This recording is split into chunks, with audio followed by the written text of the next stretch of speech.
wabarakatuh. Waalaikumsalam warahmatullahi wabarakatuh. Bismillah, alhamdulillah, wassalatu wassalamu ala rasulillah, wala hawla wala quwata illa billah, amma ba'du. Kelihatan wajah saya nggak sih? Saya nggak kelihatan. Saya hanya kelihatan banyak orang tapi wajahnya agak gelap. Jadi yang perempuan kelihatan cantik semua, yang cowok kelihatan ganteng semua karena gelap. Terutama yang jauh-jauh itu kelihatan ganteng semua tuh. Saya bersyukur dan kita semua marilah bersyukur kehadirat Allah Subhanahu wa taala. Malam yang dingin dan penuh semangat ini kita bertemu dalam keadaan sehat walafiat. Yang saya banggakan Kang Huda, Ketua Komisi 10, Ketua PKB Jawa Barat, pencetus termasuk perintis lahirnya Kementerian Desa. Tepuk tangan untuk Kang Huda. Kang Cecep, Prof, beserta seluruh tim, teman-teman pendamping desa se-Jawa Barat yang hadir, yang saya cintai, saya banggakan. Luar biasa, pertama kali kita bertemu lengkap, meskipun sebagian pernah ketemu di beberapa tempat di kabupaten. Hari ini saya sungguh berbahagia, bangga melihat dan bertemu langsung, berkumpul semua dari seluruh kabupaten di Jawa Barat ini. Tepuk tangan untuk kita semua.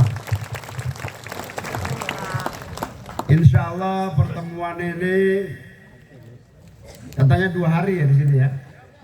Pertemuan ini bisa menjadi bukan saja peningkatan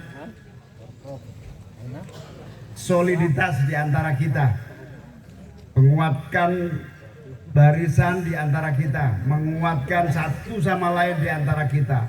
Insya Allah ini akan menjadi kekuatan sesuatu perubahan untuk negeri kita.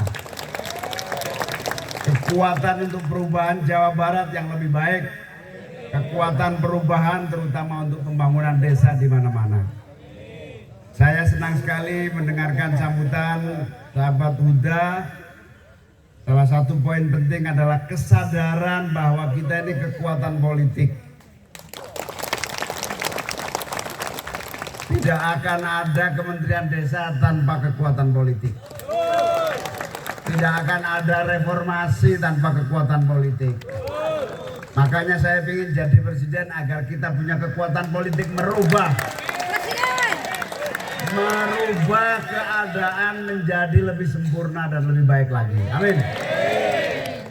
Nah, ngomong soal kekuatan politik, kita perlu pelajari betul soal desa ini.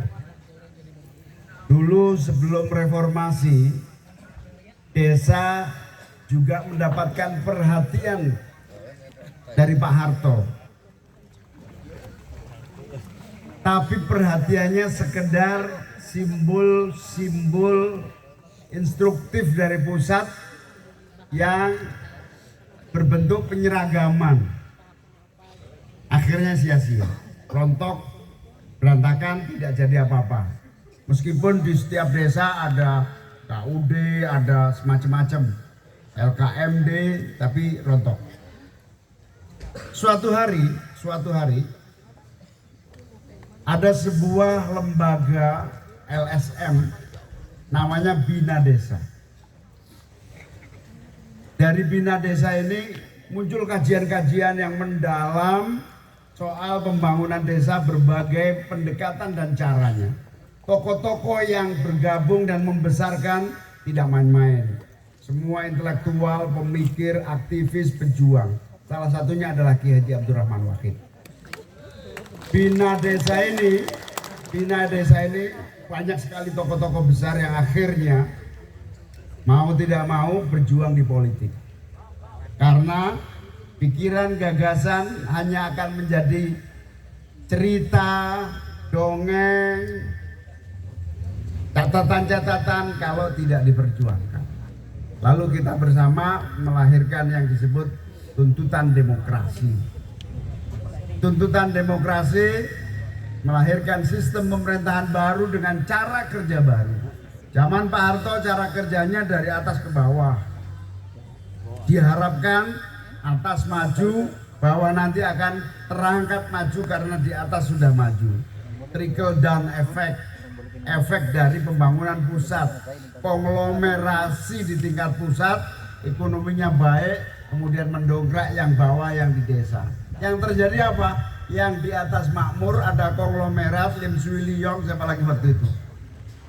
Sudwikat Mono, Grup Salim, luar biasa kaya raya, super bersama Pak Harto, tapi tidak ada satupun kemakmuran yang menetes sampai desa. Itu zaman Orde Baru. Nah, bibit-bibit demokrasi ini kemudian terfikir. Nah, singkatnya ada dua sektor yang harus mendapatkan perhatian perubahan mendasar. Apa itu? Yaitu pembangunan dari bawah. Apa itu? Desa. Pembangunan tidak dari atas tetapi dari bawah dan dimulai dari desa. Yang kedua apa? Laut. Laut yang kaya selama puluhan tahun bahkan sejak Bung Karno tidak pernah tersentuh dalam format politik nasional. Harus masuk. Maka ketika reformasi, dua isu kelautan dan desa terus menjadi perjuangan. Pada awal reformasi kita berhasil membuat sebuah kementerian baru yang namanya Kementerian Kelautan. Karena Gus Dur presidennya tidak perlu undang-undang, bikin saja Kementerian Kelautan. Kementerian Kelautan dibuat karena keputusan presiden. Keputusan presiden membuat satu portofolio yang namanya Kementerian Kelautan. Gak ada yang bawel karena presiden punya kekuasaan mutlak. Tapi sebelum membuat Kementerian Desa, Gus Dur sudah jatuh. Pemerintahan berganti. Kita tidak punya akal gimana caranya desa ini seperti kelautan. Kita punya akal, kita punya DPR, kita bikin undang-undang agar pemerintah. Kalau Gus Dur nggak jatuh, dua sektor ini sudah jadi kementerian. Nah, inilah yang saya sebut gerakan politik. Kalau Anda ingin merubah nasib, kalau Anda ingin memperbaiki nasib masyarakat desa, nasib umat, nasib seluruh perjalanan hidup, maka harus ada gerakan politik. Kita gerak melalui DPR, begitu banyak tantangannya. Kalau sahabat udah tadi cerita setelah ada undang-undang, ada tantangan jauh sebelum undang-undang lahir ini. Waktu itu saya jadi menteri, Pak SBY presidennya, semua pemikir-pemikir keuangan menganggap undang-undang desa ini undang-undang gak masuk akal. Karena apa? Kepala desa tidak punya kemampuan memanage keuangan. Sangat tidak logis ada undang-undang desa. Tapi kami yakin rakyat Indonesia lebih pintar dibanding yang lainnya. Kalau diberi kepercayaan dan kesempatan. Kementerian Keuangan marah. Saya sendiri dipanggil Pak Budiono. Waktu sebagai menteri dipanggil Wapres, Pak Budiono Wapres. Pak Muhaimin tolong kondisikan DPR. Hambat undang-undang desa dulu. Kalau terpaksa disahkan tidak boleh mematok persentase anggaran. Kan di DPR itu biasanya berhasil politiknya kalau mematok anggaran. Salah satu yang sangat kita bersyukur bahagia, kita bisa mematok anggaran pendidikan. Jadi tahun 99 begitu saya jadi MPR DPR bersama fraksi PKB dan tentu bersama fraksi-fraksi yang lain, pokoknya kita sudah sejak awal, pokoknya kalau Indonesia mau maju yang dimulai pertama kali dari pendidikan. Kita belajar dari Jepang. Jepang luluh lantah gara-gara Perang Dunia II, bom atom Hiroshima, Nagasaki, rontok tidak bisa berkutik, bahkan habis sebagai sebuah negara dan masa depannya. Tapi tokoh-tokoh Jepang berpikir, Tidak ada jalan lain. Semua uang harus digunakan, utama adalah untuk pendidikan. Akhirnya tumbuh dan menjadi negara yang adidaya dan bahkan maju.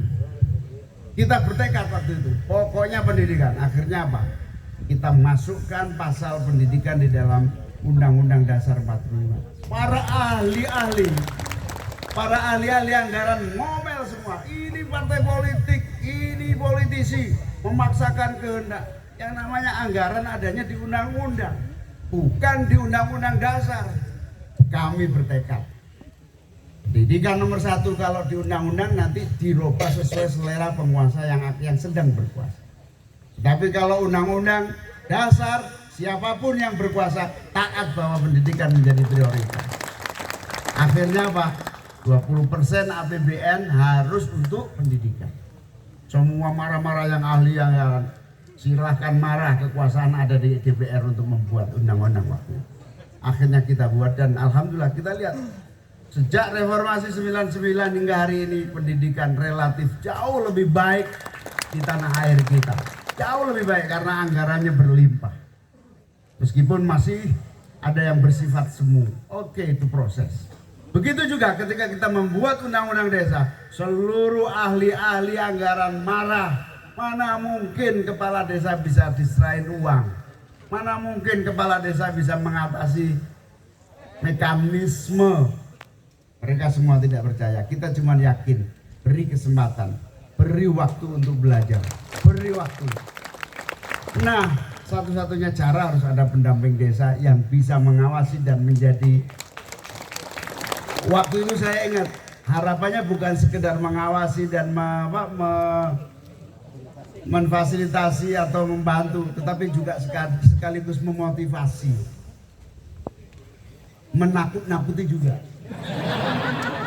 Tujuannya itu, tapi ini belum berhasil ini, karena pendamping desa lebih takut pada kepala desa. Nah, ini harus dipaksakan nanti, dipaksakan.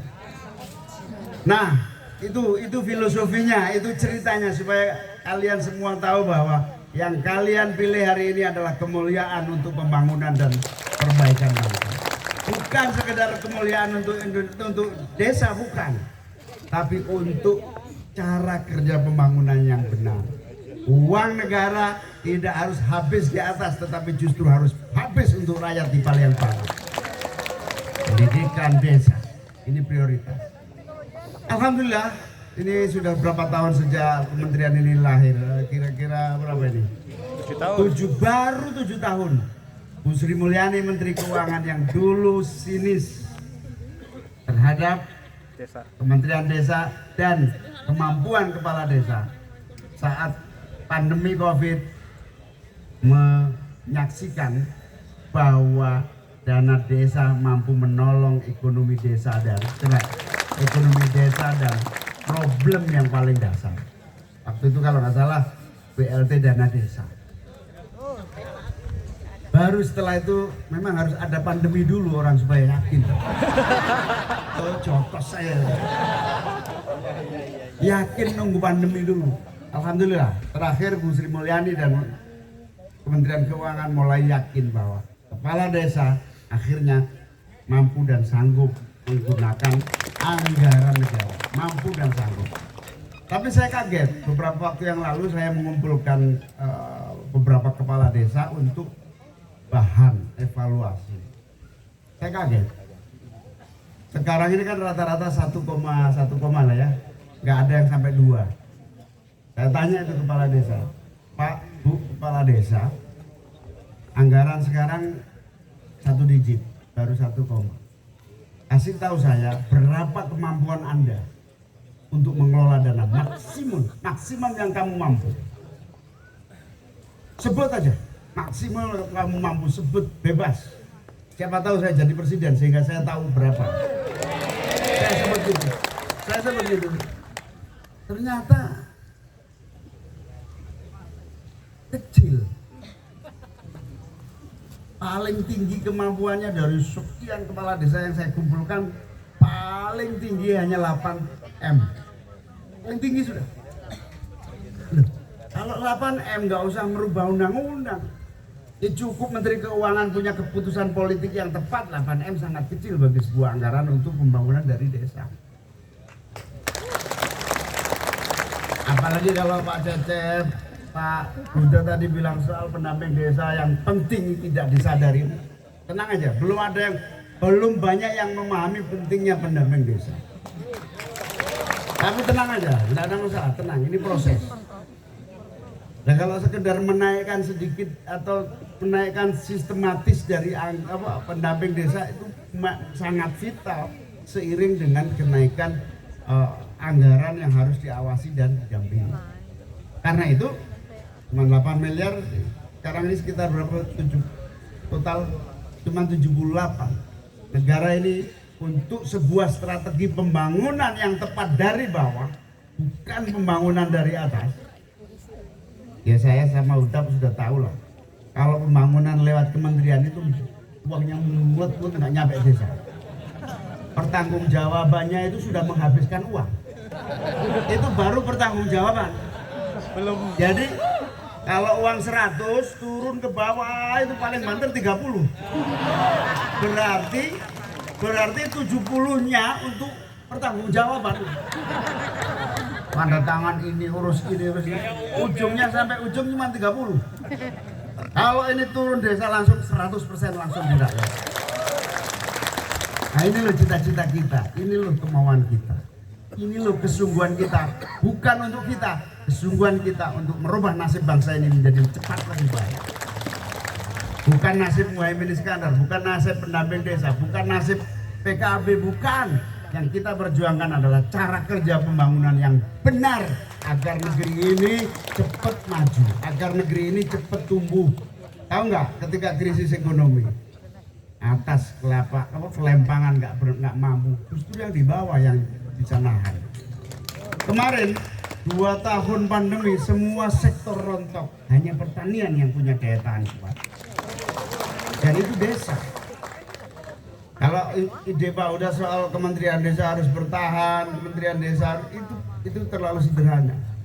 Bahkan Kementerian Pertanian harus ditarik menjadi bagian dari Kementerian Desa. Supaya apa?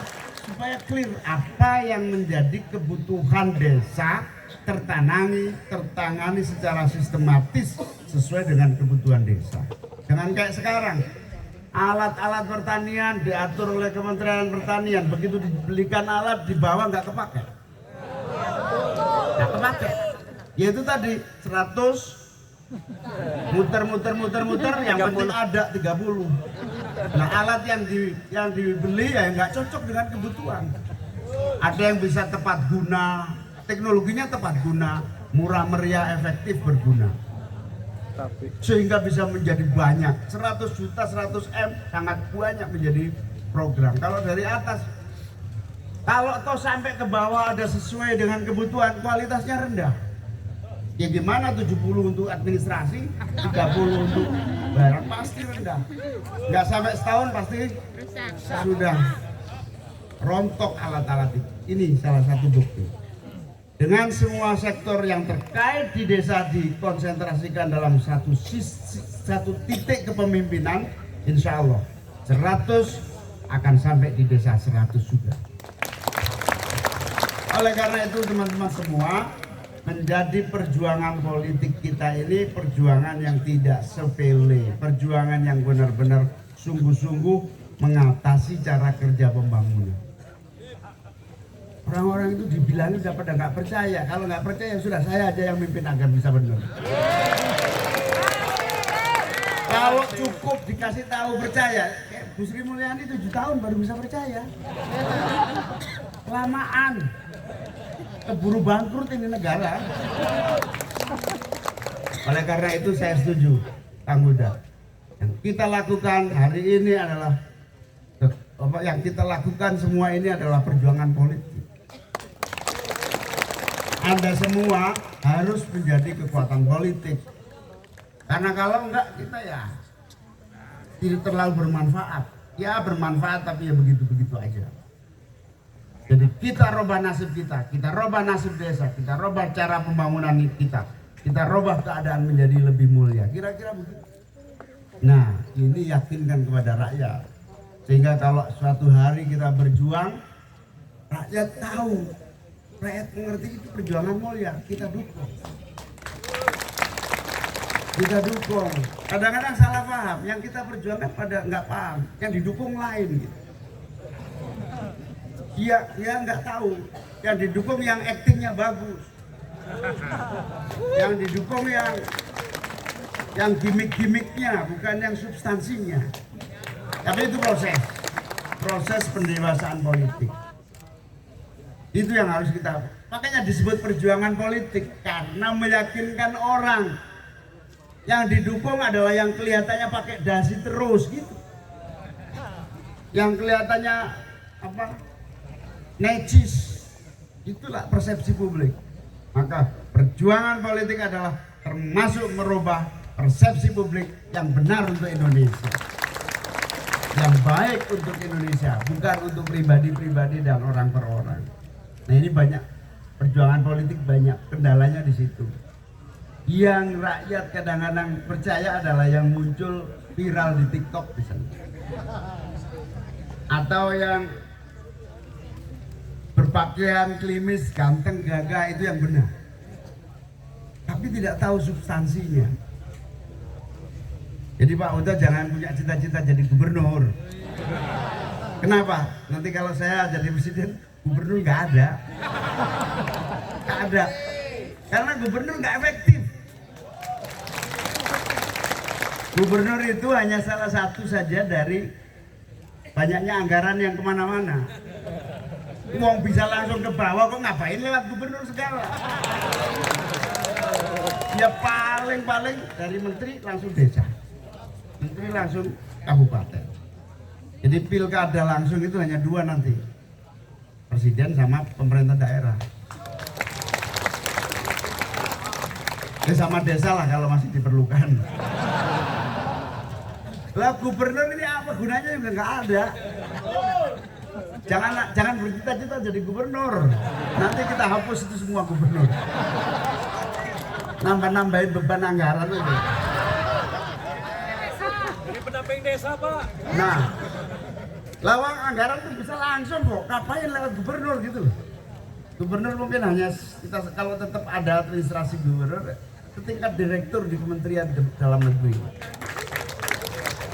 Yaitu penugasan direktur Jawa Barat dari di bawah dirjen di Kementerian Dalam Negeri. Masa Pak Uda cita-cita cuma direktur? Nah ini ide-ide, salah satunya ide.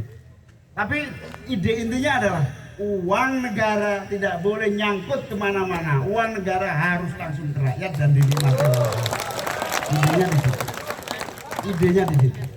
Uang negara ini nyangkutnya 70%, 50%. Kementerian itu nanti kita kurangi supaya nggak membulet di situ. Kementerian beberapa saja, nggak banyak-banyak. Jangan diomongkan, nanti udah nggak suka sama saya. Kementerian kita batasi supaya tidak semakin banyak uang bulat di situ. Uang harus, ini sekarang faktanya ya, dari peredaran uang nasional 70% ada di Jakarta, 30% dibagi seluruh Indonesia. Kan kasihan. 70% muter di Jakarta. Makanya di Jakarta restoran itu ada sekali makan satu orang sekali makan 5 juta sekali makan di Jakarta. Nah kalau di kampung 5 juta itu berapa kali? Tahun. Masa sekali makan ada banyak di Jakarta. Restoran Jepang, restoran steak, restoran Eropa, sekali makan 5 juta itu ada. Pasti nggak percaya? Maklum biasa miskin ya begini.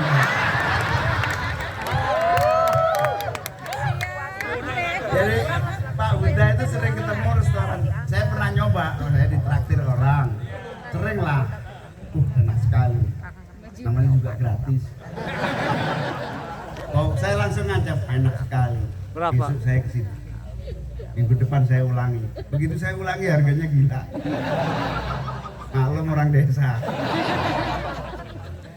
Langsung gak enak rasanya.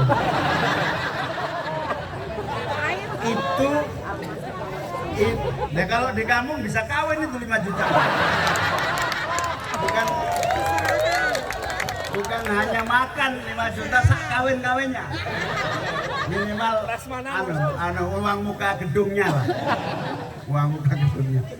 Nah, itu contoh saja dari fakta bahwa uang itu 70% beredarnya di Jakarta. 30% dibagi. Cita-cita kita 70% harus di seluruh Indonesia, Jakarta cukup 30%. Pak Jokowi sudah mulai. Kenapa Pak Jokowi ngotot IKN? Ya, karena agar uang itu beredar di mana-mana. Agar ada, meskipun banyak yang salah juga, agar uang beredar di mana-mana, salah satunya bikin bandara. Bandaranya salah tempat, Jawa Barat. Di mana itu? Di Majalengka, Kertajati. Kertajati. Kertajati. Maksudnya itu tujuannya supaya jadi pusat pertumbuhan, uang beredar. Salah tempat. Ibu kota sebetulnya salah satunya Purwakarta sebetulnya salah satu. Tapi karena ada Neng ya kita ganti ke sana.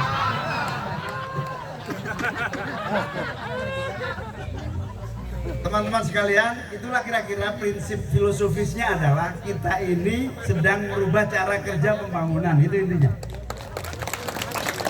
Jadi yang kita lakukan bersama-sama merubah, meluruskan, sehingga insya Allah yang Anda lakukan bersama Kang Cecep, yang Anda lakukan bersama Kang Huda, yang Anda lakukan bersama saya, insya Allah tidak untuk diri kita, untuk memuliakan Indonesia, untuk merubah, menyelamatkan anggaran supaya tepat sasaran sampai desa. Dan hari ini semua mengakui kepala desa telah belajar. Memang pada awalnya banyak kesalahan, banyak yang berproses hukum, biasa. Ternyata sudah terbukti cepat sekali pemimpin-pemimpin desa itu belajar. Itu juga gara-gara pengawasan pendamping desa, kira-kira gitu. Bayangkan kalau waktu itu aja masih dihambat-hambat, pendamping desa harus ini. Waduh susah, tahap awal itu pengorganisasiannya ada yang kabupaten, ada yang apa? Provinsi, macam-macam. Nah, itu nggak solid. Nah, hari ini kita sudah mulai melakukan perbaikan. Insya Allah sanggup. Ya, kalau cuma kemampuannya 8M satu desa, itu terlalu kecil. Saya berharap satu desa 20M gitu, pikiran saya. Pikiran saya begitu, minimal. Tapi kepala desa saya tanya, variasinya mungkin membayangkan 1M itu sudah besar, apalagi kalau 8M gitu. Ya tadi itu 5 juta di itu masih besar. Saya membayangkan satu desa 25M itu cepat. Kemajuannya akan apa? Cepat. Apa letupan eksploitasi kemajuan itu akan tinggi kalau satu desa 25M. Itu bayangan saya. Tapi para kepala desa itu rata-rata maksimal 8M. Bahkan saya tanya dari sekian itu yang nyebut 10M nggak ada. Tapi itu proses, maklum, wajar. Atau sebetulnya mampu, tapi kepala desa tidak terbiasa mimpi indah. Nah, kita sebagai kaum muda, meskipun saya sudah tua, sebagai kaum muda harus berani mimpi dan merubah keadaan. Nah, kepala desa mungkin untuk bermimpi 25M itu paling juga mimpi gitu. Gak berani mimpi. Kita bikin seluruh kepala desa berani mimpi untuk Indonesia di masa yang akan datang. Terima kasih, senang sekali saya bisa bersama teman-teman semua, sahabat-sahabat semua. Moga-moga keberkahan melimpahi kita semua. Tujuan mulia perjuangan kita dikabulkan Allah SWT. Teman-teman semua menjadi kekuatan pionir-pionir. Saya punya satu teori. Teori ini dari Gus Dur. Pikirkanlah bangsamu, pikirkanlah orang lain, maka Tuhan akan memikirkan nasibmu menjadi lebih baik. Pikirkanlah kepentingan orang banyak, maka karirmu akan ditopang orang banyak. Kira-kira. Ya, selamat berjuang semuanya, sukses selalu. Ini tempatnya indah, dingin. Moga-moga kita semua sehat walafiat, semuanya sukses, gajinya kita naikkan 4 kali lipat. Itu kecil itu. Kecil.